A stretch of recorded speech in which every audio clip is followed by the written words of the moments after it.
जय हिंद साथियों, स्वागत है आप सभी साथियों का स्मार्ट स्टडी पर। साथियों, बहुत ही इंपॉर्टेंट क्वेश्चन लेकर आप लोगों के सामने हाजिर हो चुके हैं। जीके जीएस के मिक्स क्वेश्चंस देखेंगे, बहुत ही मजेदार क्वेश्चन, नए नए क्वेश्चन, ऐसे क्वेश्चन हैं ये जो आप किसी भी गवर्नमेंट एग्जाम में की तैयारी कर रहे हैं साथियों, एग्जाम सेंटर में आपको जरूर देखने को मिलेंगे, ये मैं दावे के साथ आपको बोल सकता हूँ।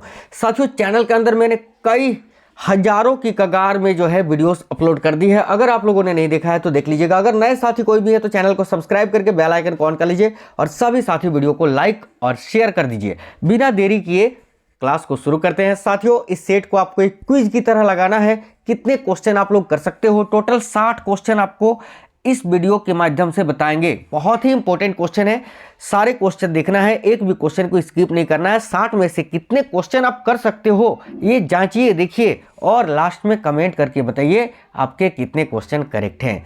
चलिए शुरू करते हैं जीके के और साइंस के हमारे इस महा एपिसोड को। पहला क्वेश्चन आपके स्क्रीन पर है, भौतिक संतुलन किस सिद्धांत पर कार्य करता है? बहुत ही इंपॉर्टेंट क्वेश्चन है साथियों, देखिएगा, भौतिक संतुलन किस सिद्धांत पर कार्य करता है? सही उत्तर हो जाएगा साथियों ऑप्शन नंबर सी, संवेग संरक्षण के सिद्धांत पर। नेक्स्ट क्वेश्चन, न्यूलैंड के अनुसार उस समय प्रकृति में कुल कितने तत्व मौजूद थे जब न्यूलैंड ने अष्टक नियम दिया था? तो साथियों, जिस टाइम न्यूलैंड ने अष्टक नियम दिया था उस टाइम प्रकृति में कुल 56 है ना, यानी 56 तत्व ज्ञात थे। याद रखिएगा ऑप्शन नंबर सी इस क्वेश्चन का राइट आंसर हो जाएगा। आगे देखेंगे, निम्नलिखित में से किसमें स्थितिज ऊर्जा होगी? तो देखिएगा, निम्नलिखित में से किसमें स्थितिज ऊर्जा होगी? तो साथियों देखिए, बांध के पानी में, क्योंकि बांध का पानी स्थिर रहता है। यही अगर आपसे नदी का पानी पूछा जाता, नदी का पानी, तो उसमें गतिज ऊर्जा होता। ठीक है, क्योंकि नदी का पानी जो है वो बहता रहता है और बांध का पानी स्थिर रहता है। बाकी उड़ता हुआ वायुयान, गिरते हुए नारियल, इन दोनों में जो है क्या होगी? गतिज ऊर्जा होगी। Option number A is the right answer. AIDS विषाणु में क्या होता है? देखिएगा, एड्स वायरस जो होता है वो साथियों आरएनए प्लस प्रोटीन होता है। क्या होता है? RNA plus protein. Option number B is the correct answer. AIDS की बात करें तो साथियों शारीरिक संबंध से फैलता है और इस एड्स में होता क्या है, हमारे बॉडी में जो T4 लिम्फोसाइट कोशिकाएं होती हैं वो नष्ट हो जाती है। इसके उपचार के लिए एंटी रेट्रोवायरल प्रकार की मेडिसिन का प्रयोग करते हैं। नेक्स्ट क्वेश्चन, निम्नलिखित में से किसका आयाम आवेग के समान है? तो देखिएगा, इनमें से किसका आयाम होता है जो आवेग के समान होता है? बहुत ही इंपॉर्टेंट क्वेश्चन है साथियों और आप सभी को याद रखनी है। देखिएगा, बहुत ही अच्छा क्वेश्चन है। किसका? तो साथियों मोमेंटम का। राइट आंसर हो जाएगा साथियों संवेग यानी मोमेंटम का। नेक्स्ट क्वेश्चन देखेंगे, प्रकाश छोटे छोटे कणों से मिलकर बना है जिसे क्या कहते हैं? तो देखिएगा, प्रकाश छोटे छोटे कणों से मिलकर बना होता है जिसे हम क्या कहते हैं? तो Foton. Option number D is the right answer. Next question देखिएगा, पीलिया से दुष्प्रभावित होता है कौन सा अंग? इनमें से कौन सा अंग है जब किसी को पीलिया यानी जॉन्डिस जब होता है, जॉन्डिस, तो उससे दुष्प्रभावित होता है? तो सही उत्तर क्या हो जाएगा साथियों? यकृत यानी लीवर। आगे देखेंगे नेक्स्ट क्वेश्चन, केंद्रीय औषधि शोध संस्थान कहाँ पर स्थित है? तो केंद्रीय औषधि शोध संस्था जो है ये साथियों लखनऊ में है। एक चीज याद रखना है, केंद्रीय औषधि, विष और वनस्पति, ये तीनों शोध संस्था जो है साथियों आपके लखनऊ में ही है। नेक्स्ट क्वेश्चन, निम्न में से कौन सा रोग जीवाणुओं के कारण उत्पन्न होता है? तो देखिएगा, इनमें से कौन सा रोग है जो जीवाणुओं के कारण उत्पन्न होता है? ऑप्शन नंबर ए टीबी, तपेदिक या क्षय रोग। नेक्स्ट क्वेश्चन, मायोपिया किस अंग का दोष है? तो देखिएगा, मायोपिया किस अंग का दोष है? तो सही उत्तर हो जाएगा ऑप्शन नंबर सी, नेत्र का। आंसुओं में कौन सा पदार्थ घुला रहता है? बहुत ही इंपॉर्टेंट क्वेश्चन है। आंसुओं में कौन सा पदार्थ घुला रहता है? साथियों ऑप्शन नंबर ए, याद रखिएगा, सामान्य नमक NaCl। ठीक है, नेक्स्ट क्वेश्चन देखेंगे, लोहे पर जंग लगती है किससे? तो लोहे पर जो जंग लगती है साथियों, देखिए, फेरिक ऑक्साइड से, जल योजित फेरस तथा फेरिक ऑक्साइड से और क्षारकीय फेरस एवं फेरिक कार्बोनेट से। उपयुक्त सभी के कारण जंग लग सकता है। Option number D is the correct answer. Next question देखेंगे साथियों, देखिएगा, वनस्पति तेलों को घी में परिवर्तित किया जाता है किसके द्वारा? तो वनस्पति तेलों को घी में परिवर्तित किया जाता है हाइड्रोजनीकरण के द्वारा। Option number B is the right answer. निम्नलिखित में से कौन सी ईंधन गैस है देखिए माफ करना यार, निम्नलिखित में से कौन सी ईंधन गैस नहीं है ना, इनमें से कौन सी ईंधन गैस नहीं है। तो देखिए भापांगर गैस जो होता है, वाटर गैस, ये तो ईंधन गैस है। प्रोड्यूसर गैस जो होता है ये भी ईंधन गैस है। मार्स गैस भी ईंधन गैस होता है। लेकिन हास्य गैस जो होता है, लाफिंग गैस, जिसका सूत्र होता है N2O नाइट्रस ऑक्साइड, ये आपका लाफिंग गैस नहीं है। Option number C correct answer हो जाएगा। ये भले ही ग्रीन हाउस गैस है लेकिन लाफिंग ये ईंधन गैस नहीं है। नेक्स्ट क्वेश्चन देखेंगे, तो निम्नलिखित में से कौन सा तत्व है जो प्रबल क्षारीय ऑक्साइड बनाता है जब ऑक्सीजन में ये जलता है। तो सही उत्तर क्या हो जाएगा साथियों, याद रखिएगा सोडियम। आगे देखिए, चिकित्सा व युद्ध में उपयोग के लिए किन किरणों पर नवीनतम अनुसंधान हो रहा है। तो देखिएगा चिकित्सा व युद्धों में उपयोग के लिए किन किरणों पर नवीनतम यानी नए नए रिसर्च हो रहे हैं। तो सही उत्तर हो जाएगा लेज़र किरणें पर। ऑप्शन नंबर बी लेज़र किरणों पर, याद रखना है। आगे देखिए, तेज गति से आता हुआ वाहन हॉर्न बजाता है तो उसका पिच क्या होता है। तो साथियों देखिए, जब तेज आती हुई कोई भी वाहन हॉर्न बजाता है तो उसका पिच अधिक सुनाई देता है। ऑप्शन नंबर बी करेक्ट हो जाएगा, ये डॉपलर इफेक्ट पर काम करता है ना। आगे देखिए, सूती और ऊनी रेशों में अंतर ज्ञात किया जा सकता है किस प्रकार से। तो सूती और ऊनी रेशों पर अंतर ज्ञात किया जा सकता है उनको जलाकर। Option number B is the correct answer. Next question देखिएगा साथियों, क्वेश्चन नंबर 19, निम्नलिखित में से गलत कथन कौन सा है। तो देखिएगा गलत कथन कौन सा है, लोहा पानी में डूब जाता है, सही है। लकड़ी पानी पर तैरता है, सही है। पारा पानी पर तैरता है, ये गलत है। यही आपका आंसर हो जाएगा ऑप्शन नंबर सी, क्योंकि पारा पानी पर नहीं तैरता है। पारे में लोहा भले तैरता है लेकिन पारा पानी पर नहीं तैरता है। Option number C is the correct answer. आगे देखिए, घरों में विद्युत संयंत्र जोड़े जाते हैं किस क्रम में। तो साथियों घरों में जो विद्युत संयंत्र होते हैं वो किस क्रम में जोड़े जाते हैं। तो समानांतर क्रम में। Option number B is the correct answer. Sulphur का प्रयोग होता है किसमें। देखिएगा सल्फर का प्रयोग किसमें होता है, बहुत ही इंपॉर्टेंट क्वेश्चन है, याद रखिएगा साथियों। देखिएगा सल्फर का प्रयोग किसमें होता है। तो इस क्वेश्चन का राइट आंसर हो जाएगा डायनामाइट, गन पाउडर और बारूद, उपयुक्त सभी में। नेक्स्ट क्वेश्चन साथियों, कितनी हड्डियां मनुष्य के चेहरे को बनाती है। यानी इस क्वेश्चन का उद्देश्य पूछने का यही है कि कितनी हड्डियां मनुष्य के चेहरे में पाई जाती है। तो 14 हड्डियां। नेक्स्ट क्वेश्चन देखिएगा, गोल्ड धान में सर्वाधिक मात्रा में क्या होती है। देखिएगा गोल्डन धान जो होती है इसमें सर्वाधिक मात्रा में विटामिन ए की प्रचुरता होती है। Option number A vitamin A की खोज करी थी मैकुलन ने, ठीक है, मैकुलन ने, याद रखना। सभी विटामिन ए का रासायनिक नाम होता है रेटिनॉल, याद रखना रेटिनॉल।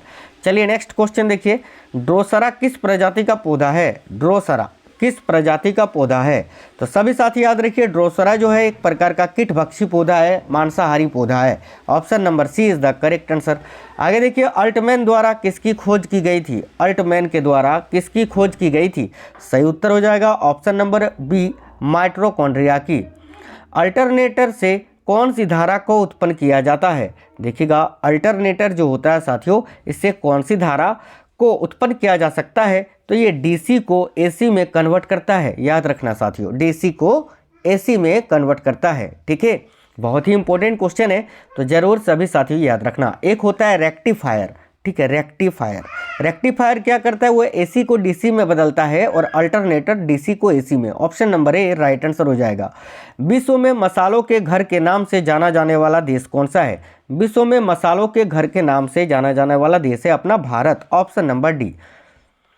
कॉफ़ी किस प्रकार का पौधा होता है। तो याद रखिएगा कॉफ़ी जो है उष्णकटिबंधीय झाड़ीदार पौधा होता है। ऑप्शन नंबर सी करेक्ट हो जाएगा। पंच कार्ड किसके द्वारा खोजा गया था। तो पंच कार्ड की खोज जो है हरमन होलीरीथ ने करी थी। Option number B correct answer होगा। भारत में पाई जाने वाली सबसे बड़ी मछली का नाम क्या है। देखिएगा भारत में पाई जाने वाली सबसे बड़ी मछली का नाम है साथियों व्हेल शार्क मछली। ऑप्शन नंबर बी करेक्ट हो जाएगा। आगे देखिए व्हेल शार्क मछली करेक्ट है। देखिए एलर्जी के कारण होने वाला रोग कौन सा है। एलर्जी के कारण होने वाला रोग इनमें से कौन सा है। तो याद रखिएगा ऑप्शन नंबर सी अस्थमा। जोग जलप्रपात किस नदी पर स्थित है। बहुत ही इंपॉर्टेंट क्वेश्चन है साथियों। जोग जलप्रपात जो है शरावती नदी पर स्थित है कर्नाटका में। नेक्स्ट क्वेश्चन देखेंगे, गोकक प्रपात किस जिले में स्थित है। तो देखिए गोकक प्रपात जो है कर्नाटका के बेलगांव जिले में स्थित है। Option number C is the correct answer. आगे देखिए कोरी निवेशिका जिस पर स्थित है वह क्या है। तो कोरी निवेशिका किस पर स्थित है। सही उत्तर हो जाएगा ऑप्शन नंबर बी कच्छ के रण पर। निम्नलिखित में से कौन एक लेगुन झील नहीं है? तो देखिएगा निम्नलिखित में से कौन एक लेगुन झील नहीं है? तो साथियों ऑप्शन नंबर ए अष्टमुदी झील। नमक कानून को तोड़ने के लिए महात्मा गांधी ने कौन सा आंदोलन शुरू किया था? तो देखिए नमक कानून को तोड़ने के लिए महात्मा गांधी ने सविनय अवज्ञा आंदोलन की शुरुआत की थी। आगे देखेंगे किस संविधान संशोधन के द्वारा मौलिक कर्तव्यों को संविधान में जोड़ा गया है? तो किस संविधान संशोधन के द्वारा मौलिक कर्तव्यों को संविधान में जोड़ा गया है? तो साथियों 42वें संविधान संशोधन के द्वारा। इस क्वेश्चन का राइट आंसर हो जाएगा ऑप्शन नंबर सी 42वां। भारत सरकार का संवैधानिक मुखिया कौन होता है? भारत सरकार का संवैधानिक मुखिया साथियों भारत के राष्ट्रपति होते हैं, जैसे कि अभी 15वीं राष्ट्रपति हैं द्रौपदी मुर्मू जी। नेक्स्ट क्वेश्चन, तंबाकू पर पूरी तरह प्रतिबंध लगाने वाला विश्व का पहला देश कौन सा बना है? तो तंबाकू पर पूरी तरह से प्रतिबंध लगाने वाला विश्व का पहला देश है साथियों Bhutan. Option number D is the right answer. आगे देखिए अंतिम मुगल सम्राट कौन था? तो अंतिम मुगल सम्राट कौन था? याद रखिएगा बहादुर शाह जफर द्वितीय। अगर आपसे पूछे पहला कौन था तो याद रखिएगा बाबर। नेक्स्ट क्वेश्चन देखेंगे, कितनी ऊंचाई पर जाने से तापमान 1 डिग्री सेल्सियस की कमी होती है? तो देखिएगा कितनी ऊंचाई पर जाने से तापमान में 1 डिग्री सेल्सियस की कमी होती है? तो 165 metre. Option number B is the right answer. आगे देखिएगा शक संवत को राष्ट्रीय पंचांग के रूप में कब अपनाया गया था? तो शक संवत को राष्ट्रीय पंचांग के रूप में 22 मार्च, देखिए 22 मार्च 1957 को अपनाया गया था। Option number B is the right answer. देखिए सोजे वतन पुस्तक को किसने लिखा है? सोजे वतन इस पुस्तक को किसने लिखा है? बहुत ही इंपॉर्टेंट क्वेश्चन है साथियों। सोजे वतन पुस्तक को किसने लिखा है? तो मुंशी प्रेमचंद ने। हरियाणा के पहले मुख्यमंत्री कौन थे? हरियाणा के पहले मुख्यमंत्री कौन थे? तो सही उत्तर क्या हो जाएगा? पंडित, याद रखिएगा, भगवत दयाल शर्मा। नेक्स्ट क्वेश्चन देखेंगे, लैटिन अमेरिका का औद्योगिक दृष्टि से सर्वाधिक विकसित देश कौन सा है? तो लैटिन अमेरिका का औद्योगिक दृष्टि से सर्वाधिक विकसित देश है साथियों Argentina. Option number C is the correct answer. आगे देखिएगा, जस्ता के लिए प्रसिद्ध जावरा खाने किस राज्य में स्थित है? तो जस्ता के लिए प्रसिद्ध जावरा खाने जो हैं वो किस राज्य में स्थित है? तो याद रखिएगा साथियों राजस्थान में। Option number D right answer हो गया। सवांग किस राज्य की लोक नृत्य कला है? तो देखिएगा सवांग जो है किस राज्य की लोक नृत्य कला है? साथियों याद रखना हरियाणा राज्य की। Option number B correct answer हो गया। मोनालिसा किसकी विश्वविख्यात पेंटिंग है? मोनालिसा किसकी विश्वविख्यात पेंटिंग है? तो याद रखना option number C Leonardo da Vinci की। नेक्स्ट क्वेश्चन, स्वराज शब्द का सबसे पहले प्रयोग किसने किया था? बहुत ही इंपॉर्टेंट क्वेश्चन है साथियों। देखिएगा स्वराज शब्द का प्रयोग सबसे पहले किसने किया था? तो महर्षि दयानंद ने। विटामिन ई का रासायनिक नाम क्या है?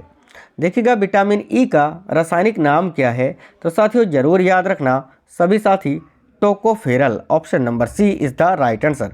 भगत सिंह सुखदेव राजगुरु, भगत सिंह सुखदेव और राजगुरु को फांसी कब दी गई थी? तो सही उत्तर हो जाएगा साथियों 23 मार्च सन 1931 को। Option number A is the right answer. Sunderlal Bahuguna का संबंध किस आंदोलन से है?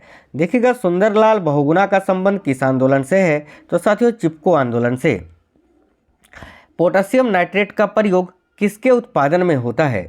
देखिएगा पोटेशियम नाइट्रेट का प्रयोग जो है साथियों वो किसके उत्पादन में होता है? तो उर्वरक के उत्पादन में। बारूद बनाने में निम्नलिखित में से किस एक का इस्तेमाल किया जाता है? देखिएगा बारूद बनाने में निम्नलिखित में से किस एक का इस्तेमाल किया जाता है? तो पोटेशियम नाइट्रेट का। Option number D is the right answer. समुद्र के पानी में कौन सी धातु या फिर समुद्र के पानी से कौन सी धातु निकाली जाती है? तो सही उत्तर हो जाएगा साथियों ऑप्शन नंबर ए मैग्नीशियम। वॉशिंग सोडा का इस्तेमाल कहाँ किया जाता है? देखिएगा वॉशिंग सोडा का इस्तेमाल जो है option number D is the right answer होगा। कठोर जल को नरम करने के लिए किया जाता है, कठोर जल को नरम करने के लिए। नेक्स्ट क्वेश्चन, जब सोडियम बाइकार्बोनेट की अत्यधिक गर्म या सोडियम बाइकार्बोनेट को अत्यधिक गर्म किया जाता है तो क्या उत्पाद बनता है? तो सही उत्तर हो जाएगा ऑप्शन नंबर ए सोडियम कार्बोनेट। निम्नलिखित में से किस एक पदार्थ का उपयोग रंगाई तथा चर्म उद्योग में रंग बंधक के रूप में किया जाता है? सही उत्तर हो जाएगा साथियों option number D magnesium sulphate का। आगे देखिएगा पृथ्वी की पपड़ी में सबसे ज़्यादा पाया जाने वाला धातु कौन सा है? तो पृथ्वी की पपड़ी में सबसे ज़्यादा पाई जाने वाली धातु कौन सी है? याद रखिएगा ऑप्शन नंबर बी एल्युमिनियम। आगे देखेंगे फोटोग्राफी देखिए फोटोग्राफी में सोडियम थायोसल्फेट विलयन का प्रयोग क्यों किया जाता है? तो देखिएगा फोटोग्राफी में सोडियम थायोसल्फेट विलयन का प्रयोग किया जाता है किस लिए साथियों? तो option number B right answer होगा। देखिएगा अनअपघटित सिल्वर ब्रोमाइड को विलेय सिल्वर थायोसल्फेट संकुल के रूप में निकालने के लिए। साथियों बहुत ही इंपॉर्टेंट ये 60 क्वेश्चंस थे। आपको ये वीडियो कैसा लगा है आप हमें नीचे कमेंट बॉक्स में कमेंट करके जरूर बताइए। सभी साथी लाइक कर दीजिए, अपने सभी दोस्तों के साथ शेयर जरूर कर दीजिएगा। साथियों देखिए हम हमेशा आप लोगों के लिए डेली जो है बेस्ट से बेस्ट कंटेंट आपको प्रोवाइड करा रहे हैं। चैनल के अंदर बहुत सारी वीडियोस आपको मिल जाएगी, जाकर सभी साथी देख लीजिएगा। मिलेंगे अगली वीडियो में, तब तक स्वस्थ रहें। जय हिंद साथियों, वंदे मातरम।